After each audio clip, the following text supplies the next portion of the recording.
Hey guys, welcome to your own YouTube channel edological one destination for all information. Guys, जैसा कि आप सबको पता है कि जामिया एएमयू बीएचयू के स्कूल एंट्रेंस के एप्लीकेशन फॉर्म रिलीज हो चुके हैं और 6th और 9th क्लास के जो एडमिट कार्ड हैं वो भी इशू हो चुके हैं। लेकिन अभी जो क्लास 11th का एंट्रेंस एग्जामिनेशन होना बाकी है, जिसमें लगभग 1 महीना बाकी है, तो क्या 1 महीने में तैयारी हो सकती है? इसलिए आपके लिए वीडियो बहुत इंपॉर्टेंट होने वाली है उन सभी एस्पिरेंट्स के लिए जो जामिया एएमयू या बीएचयू क्लास 11 साइंस, कॉमर्स या ह्यूमैनिटीज़ की तैयारी कर रहे हैं। तो क्या 30 दिन के अंदर Jamia AMU BHU school entrance की तैयारी हो सकती है? इसके लिए इस वीडियो को लास्ट तक ज़रूर देखिएगा, क्योंकि आप सभी के लिए ये वीडियो बहुत ज़्यादा इन्फॉर्मेटिव और बेनिफिशियल होने वाली है। सो हे गाइस, मेरा नाम है Fahad. Currently I am student of faculty of law Jamia Millia Islamia और मैंने खुद जामिया स्कूल एंट्रेंस को क्रैक किया है, इसलिए वीडियो को लास्ट तक जरूर देखिएगा। चलिए बात करते हैं मेन स्ट्रेटजी और प्लानिंग की कि किस तरीके से आप 30 दिन के अंदर स्कूल एंट्रेंस की तैयारी सक्सेसफुली कर सकते हैं। तो गाइस, जहाँ तक का ये सवाल है कि क्या वाकई में 30 दिन के अंदर Jamia AMU BHU school entrance examination की तैयारी हो सकती है, तो इसका जवाब है यस, लेकिन कुछ कंडीशंस के साथ। अगर वो कंडीशंस आप फॉलो करेंगे तो आप आराम से Jamia AMU BHU class 11 school entrance को क्रैक कर सकते हैं। कंडीशंस वो ये है कि भाई सबसे पहले कंसिस्टेंसी होनी चाहिए, क्योंकि आपको खुद को पता है कि अब टाइम कम बचा हुआ है। तो जब टाइम कम बचा है तो आपको कंसिस्टेंसी यानी कि रोज़ाना बराबर आपको हर सब्जेक्ट पे प्लानिंग के हिसाब से एग्जीक्यूशन करना है और उसी हिसाब से रोज़ाना आपको पढ़ना है। ऐसा ना हो कि आपने एक दिन बहुत ज़्यादा पढ़ लिया, अगले दिन आप लेजीनेस में आ गए, डिस्ट्रैक्ट हो गए, जो कि बिल्कुल भी यहाँ पर आपके लिए फ़ायदेमंद नहीं है। इसलिए सबसे पहले तो आप अपने आप को ये इंश्योर कर लें कि भाई ये जो मैं पूरा 1 महीना आप शुरू करूँगा प्रिपरेशन, उसमें मैं कंसिस्टेंसी मेंटेन करूँगा, डिस्ट्रैक्ट नहीं होऊंगा। आपको अपनी तरफ से ये इंश्योर करना पड़ेगा, उसके बाद ही हम यहाँ पे आगे बढ़ सकते हैं रियलिस्टिक अप्रोच लेके कि हाँ भाई वाकई में हम आगे कुछ कर सकते हैं। और वाकई में इस इंफॉर्मेटिव वीडियो देखने के बाद आपको कुछ जानने को मिलेगा और फिर आप उसको अप्लाई कर सकते हैं। इससे पहले मैं ये भी बता दूं कि हम सबसे पहले यहाँ पे बात करेंगे कि क्या स्टेप बाय स्टेप प्रोसीजर है जहाँ पे आप अपनी जो प्रिपरेशन है वो अच्छे से स्टार्ट कर सकते हैं, क्योंकि आपको पता है कि टाइम यहाँ पे कम बचा है। और जब यहाँ पे टाइम कम बचा होता है तो गाइडेंस की बहुत ज़्यादा इंपॉर्टेंस होती है, क्योंकि गाइडेंस ही आपको ले जाती है एक रास्ते पे कि वहाँ से आप आसानी से इसको कंप्लीट कर सकते हैं। गाइडेंस ही आपको बताती है कि ऐसी डिफिकल्ट सिचुएशन को कैसे टैकल करना होता है। तो सबसे पहले मैंने इस वीडियो को 2 पार्ट में डिवाइड किया है। सबसे पहले तो ये कि हम आपको स्टेप बाय स्टेप बताएंगे कि आपको कौन कौन से स्टेप्स फॉलो करने चाहिए, और इसके दूसरे हिस्से में हम डिटेल में बात करेंगे कि क्या क्या प्लानिंग होनी चाहिए और आपको उसको कैसे एग्जीक्यूट करना है आपके इन 30 दिनों में या फिर 1 महीने में। इसके अलावा हम ये भी बात करें तो देखिए, जामिया का लगभग 1 ही महीना बाकी है, एएमयू का भी 1-1.5 महीना है और बीएचयू स्कूल का भी 1-1.5-2 महीना मान सकते हैं। तो इन टोटल देखा जाए तो सभी जितने भी 11th के एंट्रेंस है उसमें 1 महीना लगभग आपका बाकी है। तो चलिए बिना किसी देरी के वीडियो को स्टार्ट करते हैं। तो गाइस, अगर मैं बात करूं सबसे पहले, जो कि मैं हर जगह हर वीडियो में कहता हूं जब भी एंट्रेंस एग्जामिनेशन की बात आती है जामिया एएमयू बीएचयू स्कूल के, कि भाई आपको सबसे पहले उस एग्जामिनेशन पैटर्न को समझना है जिस एंट्रेंस के लिए आप तैयारी कर रहे हैं।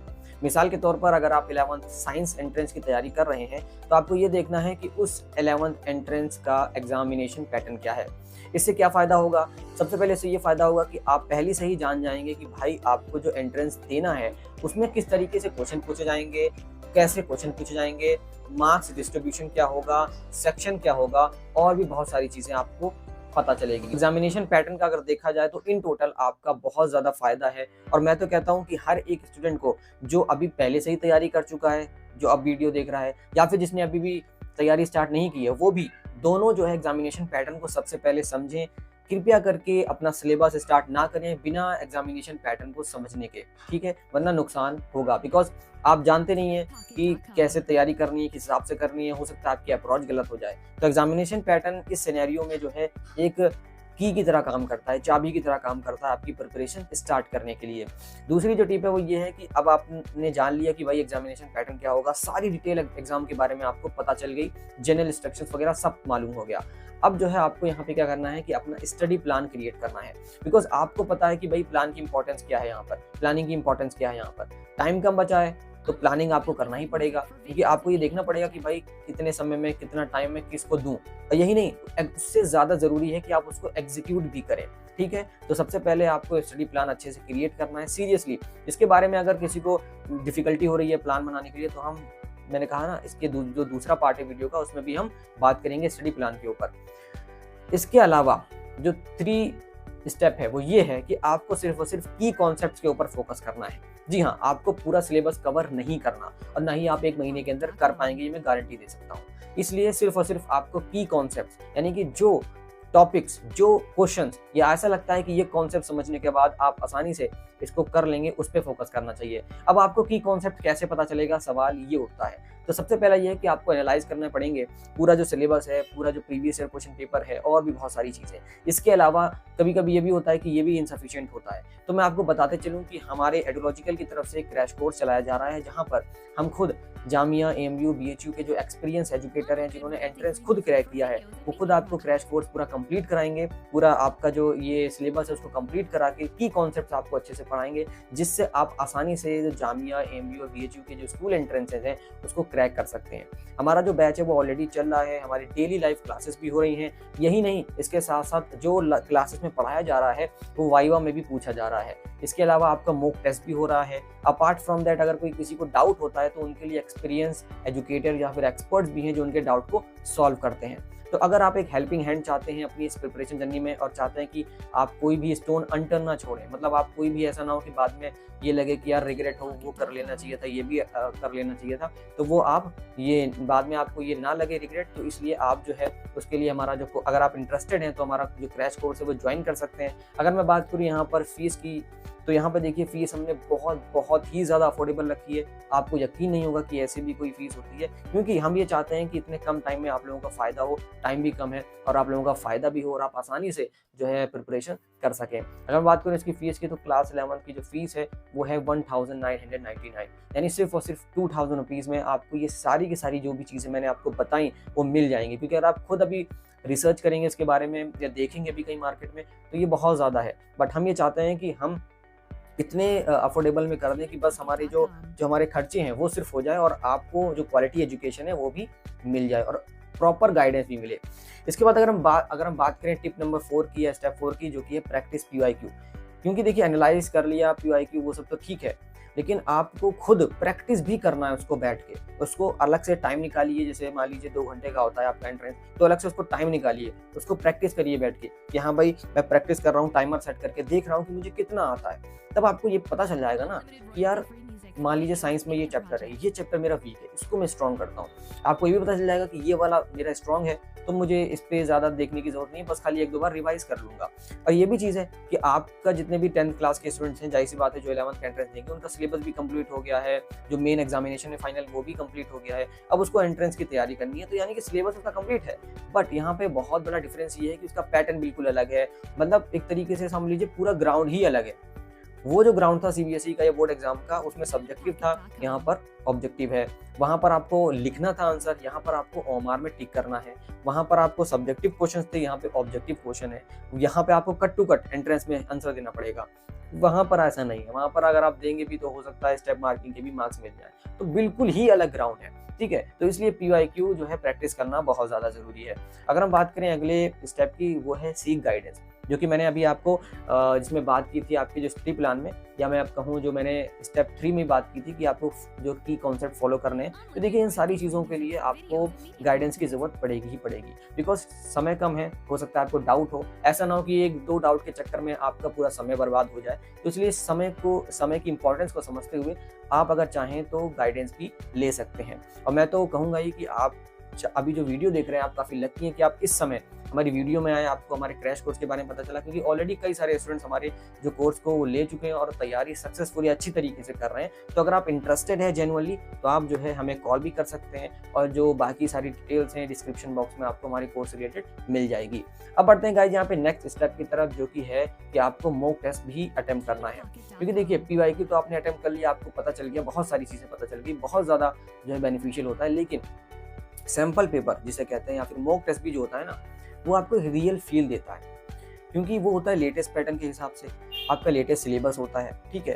तो उससे क्या होता है कि आप आराम से मॉक टेस्ट अगर अटेम्प्ट करते हैं तो उससे आपकी जो एग्जामिनेशन की प्रिपरेशन है इसमें स्टिमुलेशन आता है। स्टिमुलेशन मतलब कि आपकी तैयारी और अच्छे से होती है, आपकी तैयारी में निखार आता है और आप रूबरू खुद ब खुद जानते हैं, इससे रूबरू हैं कि कंपटीशन एंट्रेंस में ज़्यादा होता है बोर्ड एग्जाम के मुकाबले। वहाँ पे कोई कंपटीशन नहीं है, क्योंकि वहाँ पे सीट ही नहीं है, वहाँ पे सीट थोड़ी है, वहाँ पे तो मार्क्स मिलेंगे आपको, ठीक है, सब पास हैं, जितने सबको पास भी कर सकते हैं, सबको फेल भी कर सकते हैं, कोई ऐसा कोई क्राइटेरिया नहीं है सीट का। यहाँ पे सीट है, यहाँ पे आपको फाइट करना पड़ेगा एंट्रेंस में। इसलिए ये ज़रूरी है कि आप मॉक टेस्ट करते रहें, जिससे आपकी एक्यूरेसी बिल्ड हो, आप अच्छे से तैयारी करें, आपकी प्रिपरेशन में निखार आए। बिकॉज़ यहाँ अभी इस समय प्रिपरेशन में भी टाइम की इम्पोर्टेंस है, और वहाँ जो आप एंट्रेंस एग्जामिनेशन में देने बैठेंगे हॉल में, वहाँ पे भी टाइम की इम्पोर्टेंस बहुत ज़्यादा है। तो इसलिए एक्यूरेसी यानी कि आप पर क्वेश्चन कितना टाइम दे रहे हैं, ये मैटर बहुत ज़्यादा करता है, जिसका जो प्रॉब्लम है वो इस तरीके से सॉल्व होगा कि आप ज़्यादा से ज़्यादा मॉक टेस्ट अटेम्प्ट करेंगे। उसके बाद last but not the least जो कि है कि आपको हमेशा फोकस्ड रहना है और मोटिवेटेड रहना है, जो कि मैंने वीडियो की शुरुआत में ही कहा था। क्योंकि अगर आप डिस्ट्रैक्ट हुए तो आपको पता नहीं चलेगा कि आपका कैसे टाइम बर्बाद हो गया, फिर बाद में सिर्फ एक ही ऑप्शन बनता है जो कि है रिग्रेट करने का, अफसोस करने का। तो इसलिए अगर आप चाहते हैं कि ऐसा ना हो तो आप स्टे फोकस रहें, मोटिवेटेड रहें। अब ये कैसे हो सकता है? तो देखो यार, ये आराम से बहुत आसान तरीके से हो सकता है अगर आप करना चाहें। सबसे पहले आपको अपने माइंड में ये कहना है कि भाई मैं कर सकता हूँ, ठीक है, इतने कम समय कोई दिक्कत नहीं है, आराम से प्रिपरेशन हो जाएगी। बस मुझे जो है अपने प्लानिंग के हिसाब से इसको एग्ज़ीक्यूट करना है। अब कुछ चीज़ें हैं जैसे आप जो है अपना स्मॉल गोल्स बना सकते हैं, छोटे-छोटे गोल्स बनाइए, रोज़ दिन में उठिए तो आप डिसाइड कर लीजिए भाई इतने चैप्टर्स, इतने टॉपिक्स तो मुझे खत्म ही कर देने हैं। और अगर और अच्छा इसको करना चाहते हैं, तो अपना जब आपका गोल कंप्लीट हो जाए, जो भी आपने सेट किया था, तो उसके बाद जो है आप अपने लिए रिवॉर्ड भी रख सकते हैं। अपने आप को ही गिफ्ट दीजिए। इससे क्या होगा कि आपको थोड़ा अच्छा महसूस होगा कि हाँ यार, मैं कुछ वाक़ई में कर रहा हूँ। वरना क्या होता है कि कई लोग प्रिपरेशन करते हैं, लेकिन बोलते हैं यार रिज़ल्ट नहीं आ रहा, डीमोटिवेटिंग हो रहा है। तो इस हिसाब से ये जो अगर आप मैकेनिज़्म बनाएँगे अपने लिए तो बहुत फ़ायदेमंद रहेगा। अपार्ट फ्रॉम दैट आप जो है अच्छा एनवायरनमेंट क्रिएट कर सकते हैं। बाकी सारी बहुत सारी चीज़ें हैं जो खुद ब खुद आप जानते हैं कि कैसे आपको डिस्ट्रैक्शन से बचना है अपनी लाइफ़ में। उनकी एक लिस्ट बना लीजिए और उनको एकदम साइड कर दीजिए 1 महीने के लिए। क्योंकि 1 महीने की बात है यार, उसके बाद आप चाहें तो कर सकते हैं। बस इस 1 महीने में आपको फ़ोकस रहना है, मोटिवेटेड रहना है। अब बात करते हैं डिटेल में गाइस स्टडी प्लान की कि कैसे आपको प्लानिंग करनी है, जो कि मैंने आपको शुरू में बताया था। तो देखिए, अगर मैं बात करूँ प्लानिंग की, तो मैं ये मानता हूँ कि आपने सिलेबस देख लिया। अगर नहीं देखा तो आपके स्क्रीन के सामने सेक्शन वाइज़ जो डिस्ट्रीब्यूशन है मार्क्स का वो आ गया होगा, ठीक है? अब आप इसको ध्यान से देखिए, आप चाहे क्लास 11 साइंस की तैयारी कर रहे हों, कॉमर्स की कर रहे हों या ह्यूमैनिटीज़ की कर रहे हों। उसमें आप देखिए कि किसमें, किस सेक्शन में या किस सब्जेक्ट में सबसे ज़्यादा मार्क्स गिवन है। मिसाल के तौर पर अभी मैं एग्ज़ाम्पल लेके चल रहा हूँ क्लास 11 साइंस का, अगर आप किसी और स्ट्रीम या दोनों में से किसी और स्ट्रीम में जाना चाहते हैं या फिर उसकी तैयारी करना चाहते हैं, तो आप उनको देख सकते हैं, उसको ले सकते हैं। मैं एग्ज़ाम्पल ले रहा हूँ क्लास 11 साइंस का। क्लास 11 साइंस में इंग्लिश का 25 मार्क्स का होता है, ठीक है? जो एक हिसाब से एक एज़ अ सब्जेक्ट ज़्यादा है सबसे ज़्यादा। उसके बाद मैथ्स का जो है 20 मार्क्स का होता है। फिज़िक्स, केमिस्ट्री, बायोलॉजी ये सब रिस्पेक्टिवली 15 मार्क्स के होते हैं। जीके आपका 10 मार्क्स का होता है, ठीक है? तो कुल मिला के यहाँ देखें तो इंग्लिश में आपको कम मेहनत में ज़्यादा मार्क्स मिलेंगे। क्योंकि जब आप खुद उठा के देखेंगे पीवाईक्यू, और मैं अपने एनालिसिस के हिसाब से बताऊँ क्योंकि मैंने खुद एंट्रेंस भी क्रैक किया है और मैं पिछले 1-2 सालों से तैयारी भी करा रहा हूँ। तो ये पता चलेगा आपको कि इंग्लिश का सिलेबस बहुत कम है। मतलब कुछ ही 1-2 आप कह सकते हैं टॉपिक है और बाकी सब तो कुछ याद करने वाली वोकैब है, एंटोनिम्स हैं, सिनोनिम्स हैं और 3 से 4 चैप्टर्स हैं आपके। तो जो कि आपको बहुत ज़्यादा फ़ायदा देगा, ठीक है? इंग्लिश यानी कि इंग्लिश पे भी आपको जो है बहुत ज़्यादा स्कोरिंग है, वहाँ से आपको अच्छे से मिल जाएगा। उसके अलावा फिज़िक्स, केमिस्ट्री, बायोलॉजी, ठीक है? तो कहने का मतलब ये है कि फिज़िक्स, केमिस्ट्री, बायोलॉजी में 15-15 मार्क्स का है। तो अब आप ये देखिए कि मार्क्स के अकॉर्डिंग मैं टाइम दूँगा। क्यों? क्योंकि मैं जितना ज़्यादा जिस पे मार्क्स मुझे मिल रहे हैं, ज़ाहिर-सी बात है मैं उसी पे टाइम दूँगा, तभी मेरे को फ़ायदा होगा, है ना?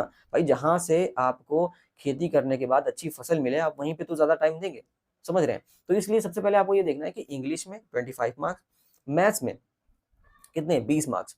तो अब इन दोनों में आपको 2-2 घंटे अपना एक दिन में तो निकालना ही है। यानी कि आपके 2 घंटे इंग्लिश में, 2 घंटे मैथ्स में।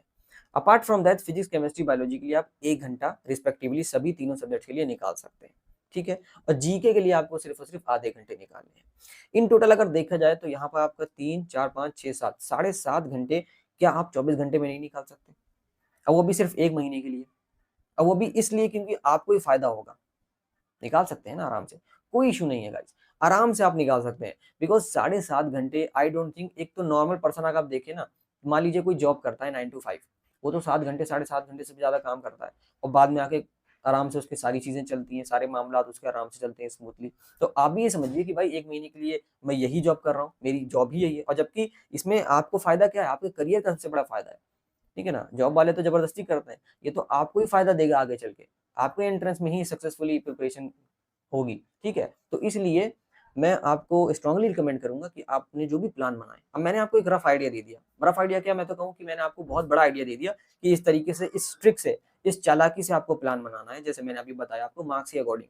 अब जो कॉमर्स वाले हैं, ह्यूमैनिटीज़ वाले हैं, वो भी अपने अकॉर्डिंग इसमें देख सकते हैं कि भाई कौन सा उसको जो है किस पे ज़्यादा फोकस करना है। मिसाल के तौर पर जो ह्यूमैनिटीज़ वाले हैं, उनका सोशल साइंस का 60 मार्क्स का आता है, तो भाई 60 मार्क्स के हिसाब से तो उनको जो है 4 से 5 घंटे तो देने ही देने हैं।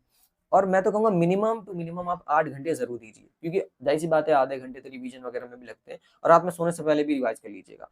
24 घंटे में 7 से 8 घंटे अगर आप निकालें और फिर उसके बाद 1 महीने तक तैयारी करें, तो मैं नहीं मानता कि कोई इंसान इसकी तैयारी नहीं कर पाएगा। आराम से सक्सेसफुली उसकी तैयारी कंप्लीट हो जाएगी। जस्ट वो सारी चीज़ों को ध्यान रखना जो मैंने शुरू से लेके आखिर तक इस वीडियो में आपको बताया है। लास्ट में मैं आपको दोबारा कहना चाहूँगा कि अगर आप हमें क्रैश कोर्स में इंटरेस्टेड हैं, जिसकी पिक्चर आपके सामने डिटेल्स में मौजूद है, डिस्क्रिप्शन बॉक्स में भी अवेलेबल है। अगर आप इंटरेस्टेड हैं तो हमारे क्रैश कोर्स को परचेज़ करके हमारे इस क्रैश कोर्स को जॉइन कर सकते हैं, गाइडेंस ले सकते हैं। पूरी वीडियो देखने के लिए बहुत-बहुत शुक्रिया। मिलते हैं आपसे इसी तरीके की नेक्स्ट इन्फॉर्मेटिव वैल्यूएबल वीडियो में। Thanks for watching.